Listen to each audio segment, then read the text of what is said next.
Hello, welcome in. I'm Anais, the author and creator of Orange Trails. This is a space where we talk about meditation, manifestation, and travel.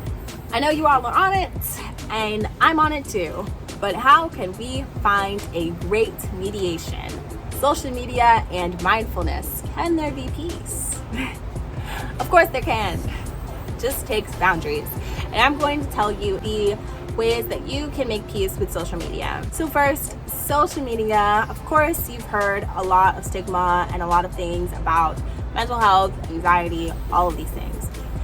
And yeah, social media can definitely play a role in your mental health. I have had my fair share, especially as a teenager, being very susceptible to what I've seen on social media, portraying how I see myself in real life. And I know that a lot of people who use social media and have these outlets not only used as inspiration, but comparison, have experienced this feeling as well. Comparisons are definitely a downfall to social media. Comparisons do mess with your inner thoughts. You are so happy with your hair. Honestly, it's great, it's curly or it's straight. You have the best hair in the world as far as you're concerned. And now on your social media feed, whatever you're looking at is opposite of what you have. Instead of the beautiful curly locks that you had that you were so excited to just flaunt around, now everybody's hair is straight. Or instead of the straight, beautiful, fine hair that you're able to just throw in a ponytail, now everybody wants curls. And it makes you feel as though you're left out in this whole new world that you're seeing online. Don't let the comparisons fool you. The misinformation is also a thing that can be damaging to your mental health. What we are learning is that you can't take everything everyone says at face value. You have to do your own research, and even with my videos, go ahead and research and do what you can. Watch other things that you may find interesting as well, because who am I? I'm just a person giving you some information that I've read about and studied about and found. But maybe you don't resonate with it so well, or maybe you were able to find another piece of information that backed up your own theory a little bit better than my videos do, which is perfectly fine. It's the internet. It's the World Wide Web. Along with misinformation, it is one of the most dangerous things for social media and your mental health because it can distort your thinking. But a source of misinformation can be very damaging, especially for our youth. When they see someone they really like, they like the way they dress, they love their life and their vlogs, they seem so happy and have the life that they want to live, and this person is spewing out misinformation that can be damaging to their lives. It's a dangerous, dangerous world that we live in, and we do have to be careful with what we watch and always fact check what we receive.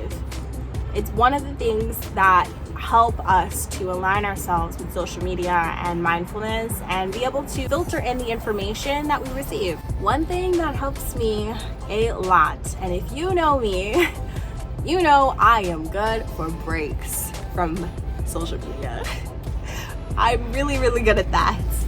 So I take my regular breaks and they extend for a long time. I know that with being an entrepreneur, having a blog, and all of these things that I partake in, I do have to utilize social media. I kind of just see and find what works for me.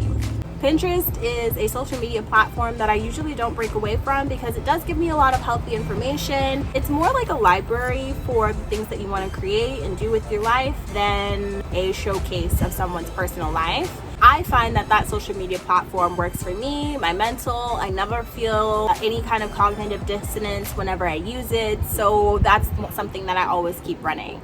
Now YouTube, sometimes I'll delete, or Instagram or Tumblr or whatever. Sometimes I delete because it can get a little bit overwhelming after a period of time to see just so many different stories and people promoting this and people, looking this way or trying to compare myself to somebody else's accomplishments. Sometimes I need to shut it all out.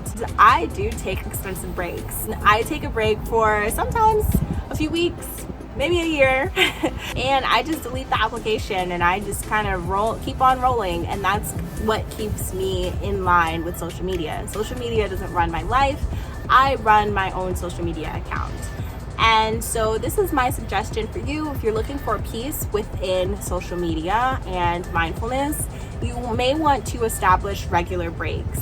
It's okay if you take a break and hop back on. Yeah, maybe your likes may be a little bit less, and that may be scary for some people, but honestly, when you take the break and come back on, a lot of people are very welcoming. They welcome you back with open arms, and it's almost like you never left. So take your breaks.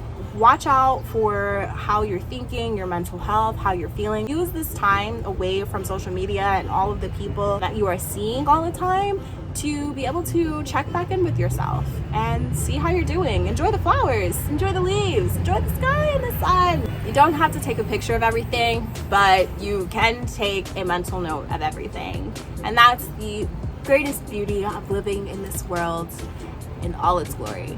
If you're not ready to completely distance yourself from social media for long periods of time, set some limits. I do have a 1 hour limit on my Instagram, which takes discipline to not just continue to ignore when it shuts off. So this is one thing that does help you, and if you do stay disciplined and really abide by the time that it does shut itself off and you don't turn it back on, then that's great. You're able to really limit that time that you use with social media and be able to do something else. By the time you're good at limiting the time, then you are able to maybe jump into taking a break from it altogether.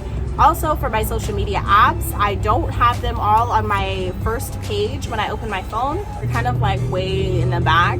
Again, it doesn't stop me from scrolling in the back, but it does help me not for it to be the first thing I see. I also limit my notifications. So as you can see, I'm attached and also unattached to social media enough to where it does not run my life. It doesn't. I run my life. The Lord runs my life. Social media does not run my life. And it doesn't have to run yours too. If you follow this advice, you're able to take back control, really focus on being mindful and checking back in with yourself. Lastly, my tip for creating peace with social media is to choose the narrative. You choose who you want to follow. You choose what you see and what you take in. If you are still working on your self-confidence, that's completely fine. It doesn't mean that social media is not for you, but it does mean you have to take precautions in what you allow yourself to see and soak into yourself. You do have to protect your spirit. You have to protect your energy. You have to protect yourself. The eyes, of course, are the gateway to the soul. What you're seeing is really being ingested in how you're feeling, how you're behaving, your outward actions. Think about some questions. Besides your business, and even with your business, if social media were to shut down tomorrow, how would you feel? Would you be able to survive? Would you be able to breathe from this day or week or however long from social media? Are you able to function without having this constant entertainment? If your answer is yes, then it seems like you might have a very healthy relationship with social media. And if your answer is no, then you might want to check the boundaries that you have with your social media and check in with yourself to see if you're spending more time with yourself. I do understand the answers can be varied depending on if you have your business on social media and if you're using social media specifically for pleasure. But even if you have your business on social media, the real world still exists. You do have to check in with yourself, make sure you're okay, make sure your mental health is fine, and make sure that social media is not running you, but you're the one running your social media account. Hopefully these tips help you to find peace between social media and mindfulness. For more information on meditation, mindfulness, and travel, follow the blog at orangetrails.co, and hopefully you have an amazing, wonderful, peaceful rest of your day.